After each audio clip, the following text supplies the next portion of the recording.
আসসালামু আলাইকুম ওরহমতুল্লাহ। ছোট্ট একটি আমল যা গুনাহ মাফের কারণ হলো। আজকের এই ভিডিওতে এমন একটি ছোট্ট কিন্তু আশ্চর্যজনক আমলের কথা বলবো, যা এক নারীর জন্য জান্নাতের দরজা খুলে দিয়েছিল। ছোট্ট একটি কাজ, কিন্তু তার প্রতিদান অসীম রহমত। প্রিয় দর্শক, একবার রাসূল সাল্লাল্লাহু আলাইহি ওয়াসাল্লাম তার সাহাবীদের এক বিস্ময়কর ঘটনা বলছিলেন।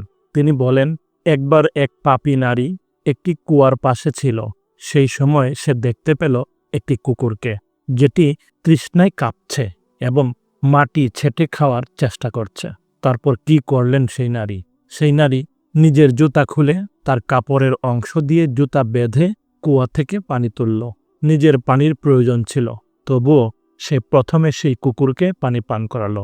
রাসূল সাল্লাল্লাহু আলাইহি ওয়াসাল্লাম বলেন, আল্লাহ তাআলা তার এই দয়ার কাজ দেখে তাকে ক্ষমা করে দিলেন।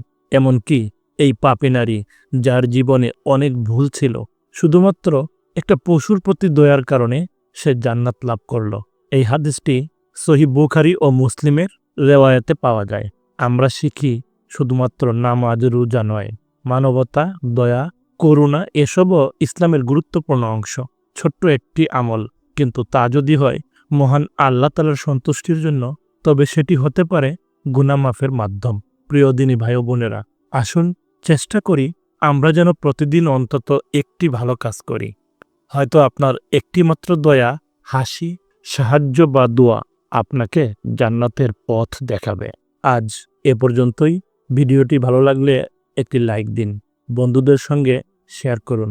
এমন আরও গল্প পেতে চ্যানেলটি সাবস্ক্রাইব করুন, আর কমেন্টে লিখে জানান আজ আপনি কার জন্য দয়া প্রদর্শন করেছেন। ভালো থাকুন সবাই।